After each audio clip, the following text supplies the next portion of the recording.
Have you ever felt lost or stuck? I have too, and I found out that the reason I felt that way was because I didn't have a vision for my life. Hi, my name is Alan, and welcome to Win the Day Project channel, where we talk about helping you achieve your goals for health, wealth, and happiness, and we use systems thinking and systems approach to making that happen.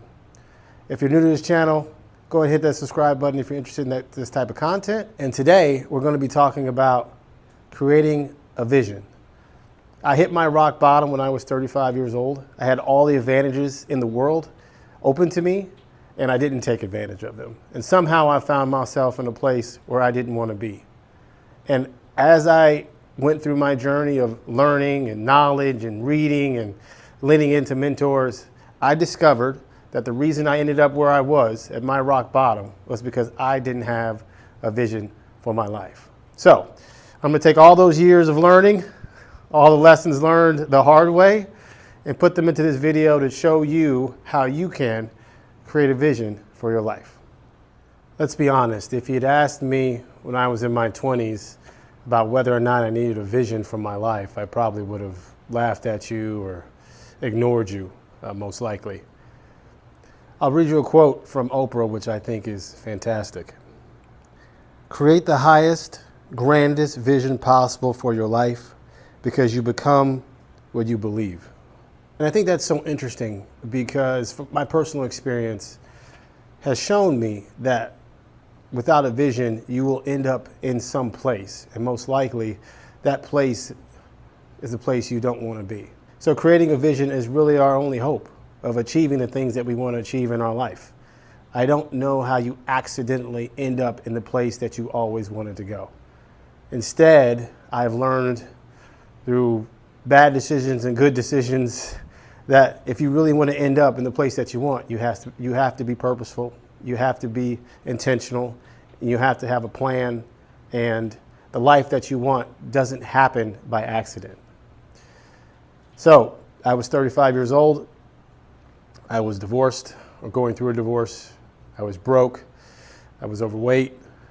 And I was dealing with an existential crisis. I was asking myself questions like, what's my purpose in life? Why am I here? What did I do? Why did I make the decisions that ended me up in this place, in this situation, doing these things? I was pretty much a cliche. I would spend my nights and weekends at the local bar, hanging out with a bunch of other divorced guys, complaining about our exes and our lots in life and politics and all the things that are wrong in the world. I wasn't spending any time correcting the decisions that ended up putting me in that situation. During the course of all this, I had a really good job, but I was dealing with a lot of stress, a lot of anxiety. Like I said, I think I was going through an existential crisis looking back on it. I remember getting called into the HR office and sat down with the HR representative. She talked to me about how I was yelling at team members, acting out at work. And now the one good thing that I had going on in my life, my job, was at risk. So I knew I needed to make some pretty significant changes. Like I said, for me, this was my rock bottom. So I went on a journey to discover how to improve, how to get better, how to change.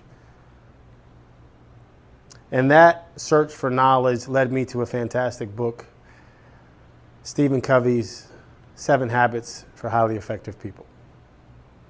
And in it, he talks about this idea of keeping the end in mind.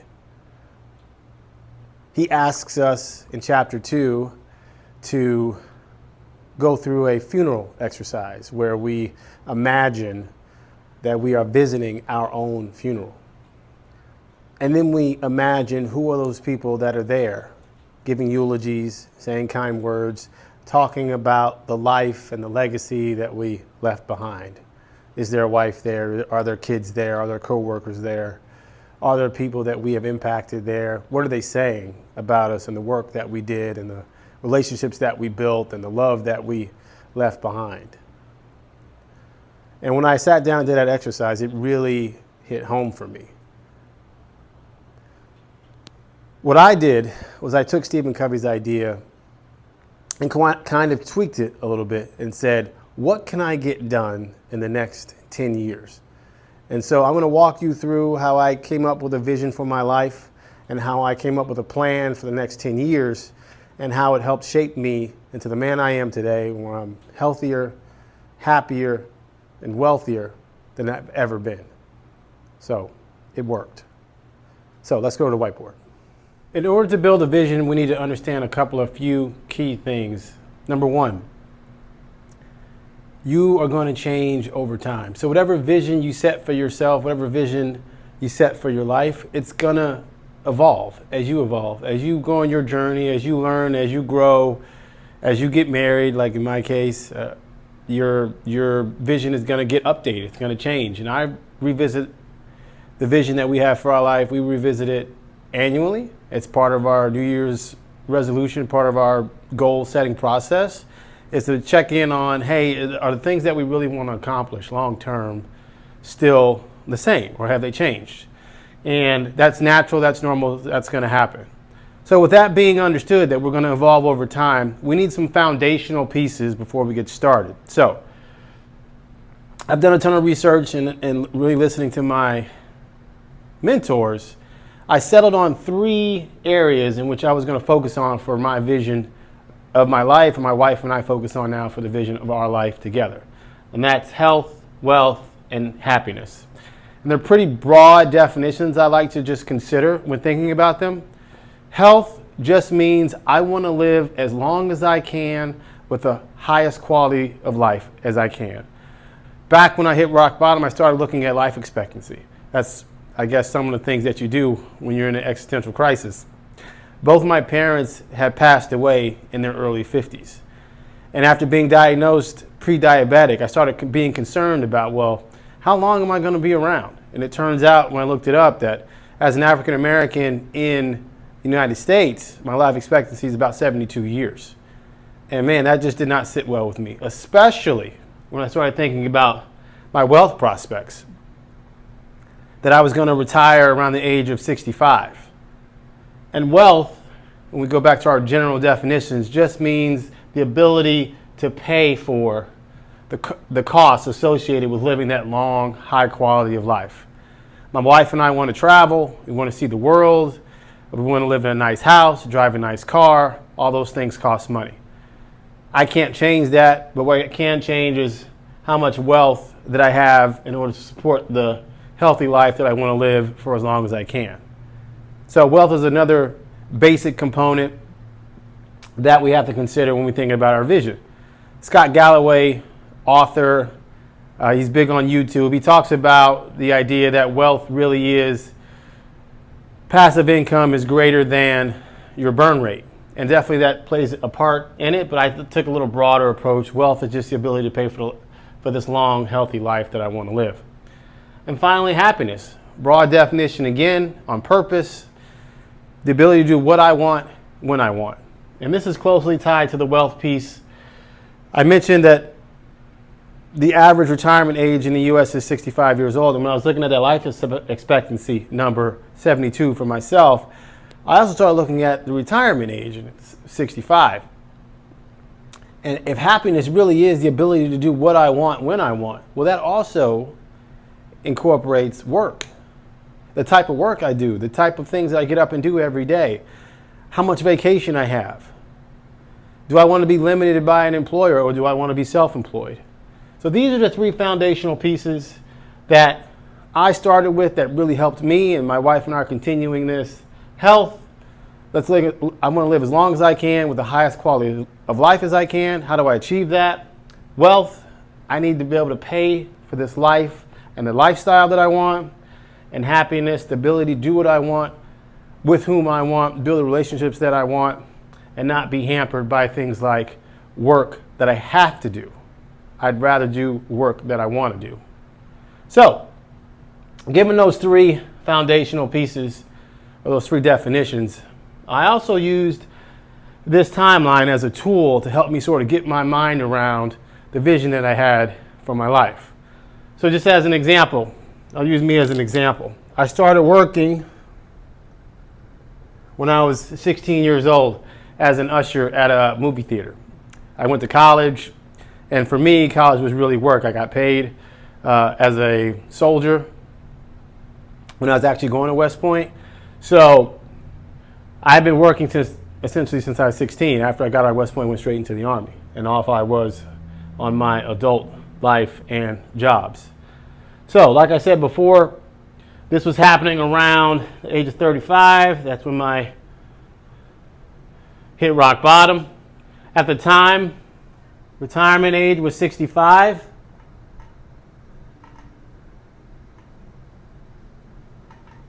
And my life expectancy was 72.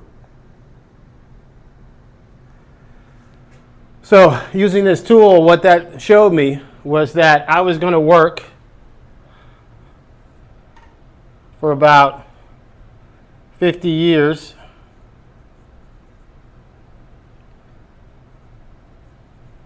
in order to get 7 years of retirement, of happiness, of the ability to do what I want when I want.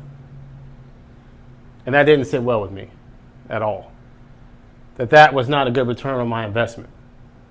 So as I thought about these three categories, health, wealth, and happiness, I used this chart as sort of a visual aid to help me understand what I wanted the vision for my life to look like. And what I decided on was I was going to change this dynamic. I was going to get rid of this 50 years of work that I didn't want to do.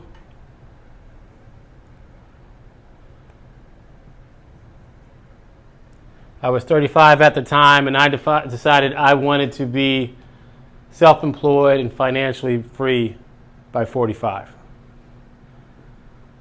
I also decided that this 72 years old or 72-year life expectancy was not sufficient. I wanted to push that as far out as I could, to live as long as I could, and I set the target. I want to live until I'm 95 years old.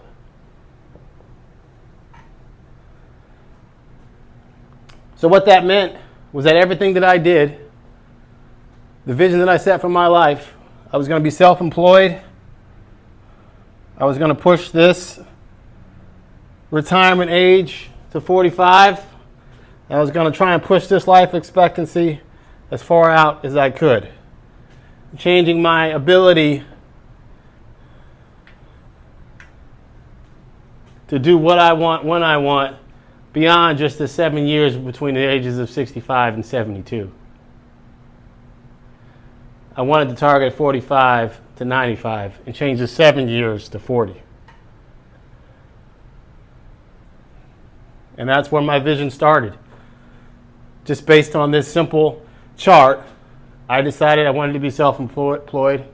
I wanted to be financially free so I could choose what I worked on, when I worked on it. And I was going to do everything I can to move this number from 72-year life expectancy out to 95. So what that allowed me to do then is take those general definitions of health, wealth, and happiness and start providing some specifics, because now I have targets that I need to hit. Now with the broad outline of the vision completed, we can start filling in the details, the specifics. So from a health standpoint, I know I want to extend the quality of my life, and I want to extend the length of my life. So what does that mean? That means I need to exercise regularly. I need to get enough sleep. I need to manage my stress. I need to eat a balanced diet, all those types of things. I went through quite the phase where I was experimenting with different diets. I was paleo. I was keto for a while. I just tried different things. I tried fasting for a while just to find out what would work for me. And now I eat 5 meals a day. I do a combination of bodybuilding in the evenings. I do some Metcon and CrossFit stuff in the morning. I train 6 days out of the week. I incorporated some stretching into my routine. So all of those things are now part of my daily routines, my daily habits, in order to achieve this vision that I have for myself, a high quality of life, living until the age of 95, et cetera, et cetera. So that allowed me to get specific about exercising daily. Exercising daily, balanced diet, stress management,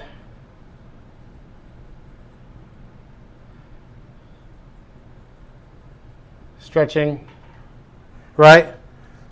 All the things that are necessary for me to be able to travel as I get older, to be able to get up off the floor if I fall down, or when I fall down, I'm in my 90s, be able to put my shoes on and take them off by myself, to be self-sufficient as long as I can. And that's my focus, and that's part of the vision that I have for my life. My wife and I work on it every day. It becomes part of our routine, part of our habit. From a wealth standpoint, I knew I wanted to be self-employed or financially free by the age of 45. And oddly enough, I achieved that goal. My wife and I now work for ourselves. We run our own businesses, and we settled on a number that we need to, as a net worth number. And our number to live the life that we want to live is 1.2 million. And we're a few $100,000 short, but we're still working on it. But that's the number that we are working towards. And every time we go shopping at Aldi, we're a big fan of dollar cost averaging. So every time we send money off to our investment broker, it's all geared towards hitting this number, this wealth number that was derived from this using this simple tool. And I won't get into the specifics of how we came up with that number, but that's the number we came up with. And maybe I'll be able to do another video on how we came up with that number for 1.2 million. And then finally, happiness. Happiness was really an interesting struggle with me, right? Because I don't want to make the mistake of thinking happiness is something I have to achieve out in the future and constantly be dissatisfied with today. So I ended up breaking happiness into two parts. Short term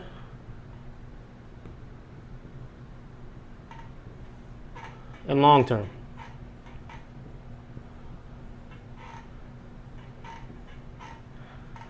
And so the vision that I have for my life, I want to be in a happy, healthy relationship with my wife. I want to have those key relationships, those friendships in my life that matter, that bring me joy, that lift me up, that increase my knowledge, and I can bring value to them as well in some way. So all that means is that I have long-term goals and short-term goals associated with the vision that I have for my life. So short-term, on the daily, I love spending time with my wife.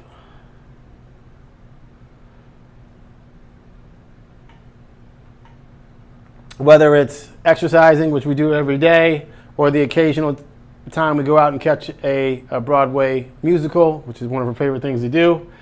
But short term, spend time with my wife. We exercise every day.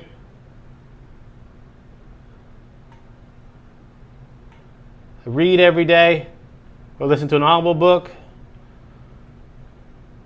Practice gratitude. I go on gratitude walks whenever it's not raining. So those types of activities, short term, and if I do all those things in a day, I know I'm moving towards my long-term vision that I have for my life. From a long-term happiness standpoint, I want a loving marriage that's full of hope and joy and happiness. I want a successful business.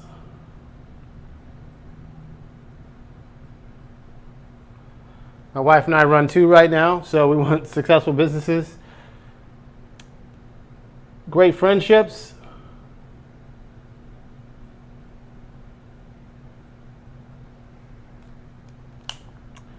So you can see there's this connection between what I'm doing every day and the long-term goals that I have for myself when it comes to the happiness that I want based on the vision that I created for my life. When I hit rock bottom, I didn't really think I'd ever get out of it.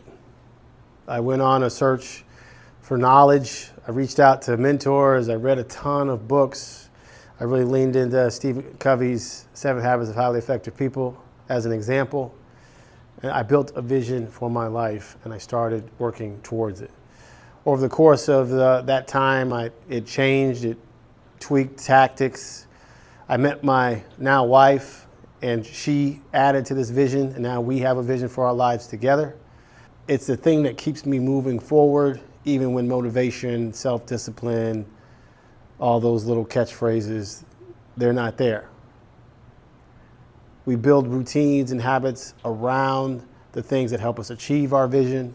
And again, that's why I stand here in front of you today, happier, healthier, wealthier than I've ever been in my life, because I have that North Star that we're working towards, and I work on it every day. And it brings me so much joy to check off my to-do list, to know that I read my books today, did my workout, I did a good job at my work, which is trying to bring value to you all watching this. And so it makes it really easy to achieve your goals when those goals align with the vision that you created for your life. And then you build subsequent routines and habits that help you achieve those things. So I hope you found some value in this. Like I said, if you'd asked me when I was 20-something years old to create a vision for my life, I probably would have laughed at you. It wasn't until I hit rock bottom and found out what life is like when you don't have a vision. And rock bottom was just a culmination of a bunch of bad decisions, a bunch of time without working towards something that I wanted to accomplish. So if you have time and you've ever wondered how to do this, try and sit down, create a vision for yourself. It will make all the difference. Thanks for watching.